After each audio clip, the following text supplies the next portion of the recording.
অন্তর্বর্তী সরকারের দায়িত্ব গ্রহণের ১০০ দিন পূর্ণ হয়েছে। এ সময়ে সরকার প্রতিশ্রুত অনেক কিছু করতে পারেনি বলে সাধারণ মানুষের অভিযোগ রয়েছে। অন্যদিকে সরকারের দাবি গত ৩ মাসে তাদের বেশ কিছু অর্জন রয়েছে।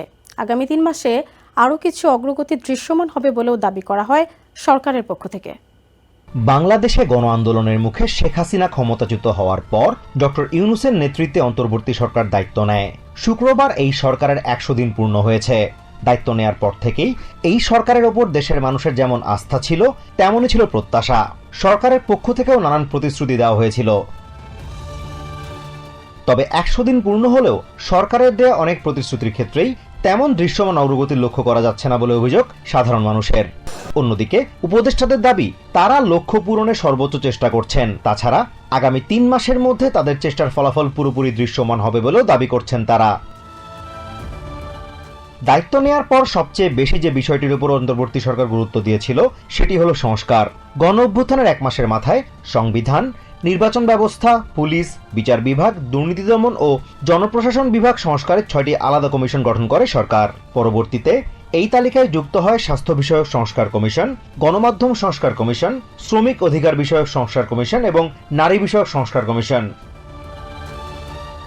ডিসেম্বরের মধ্যে প্রতিবেদন দেওয়ার লক্ষ্য নিয়ে এরই মধ্যে কাজ শুরু করেছে কমিশনগুলো। তবে ঠিক কবে নাগাদ এই সংস্কার কাজ শেষ হবে সেই বিষয়ে স্পষ্ট করে কোনো সময়সীমা উল্লেখ করেনি সরকার। এদিকে নিত্যপণ্যের দাম নিয়ে অনেকটাই হতাশ সাধারণ মানুষ।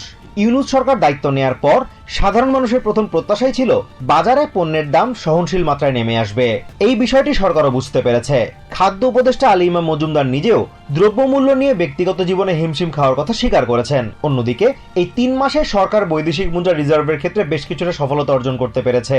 যথাযথ মাধ্যমে রেমিট্যান্স আনতে পারায় রিজার্ভ ১৫ বিলিয়ন থেকে বেড়ে ২০ বিলিয়ন ডলারে দাঁড়িয়েছে।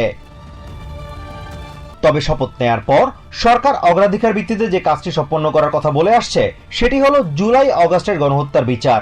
অন্তর্বর্তী সরকারের প্রাথমিক তালিকা অনুযায়ী আন্দোলন চলাকালে ৩ সপ্তাহে ৮৫০র বেশি মানুষ নিহত হয়েছেন, যাদের বেশিরভাগই মারা গেছেন গুলিতে। হত্যার ঘটনায় এর মধ্যেই কয়েকশো মামলা হয়েছে, যেগুলোতে পুলিশ সদস্যদের পাশাপাশি সাবেক প্রধানমন্ত্রী ও আওয়ামী লীগ সভাপতি শেখ হাসিনা সহ দলটির বিভিন্ন পর্যায়ের নেতাকর্মীদের আসামি করা হয়েছে। তবে সরকারের পক্ষ থেকে ৫টি নির্দিষ্ট অর্জনের কথা উল্লেখ করে নিজেদের সফল দাবি করা হয়েছে। এক প্রতিবেদনে সরকার দাবি করেছে এই ৩ মাসে প্রশাসনিক ক্ষেত্রে পরিবর্তন আনার পাশাপাশি অর্থনীতিকে ভঙ্গুর অবস্থা থেকে উদ্ধারে অনেকটা এগিয়েছে তারা। Azimur Rashid Kanak, TVN24 news desk. New York থেকে সম্প্রচারিত TVN24 টেলিভিশন বিশ্বজুড়ে বাঙালির কণ্ঠস্বর।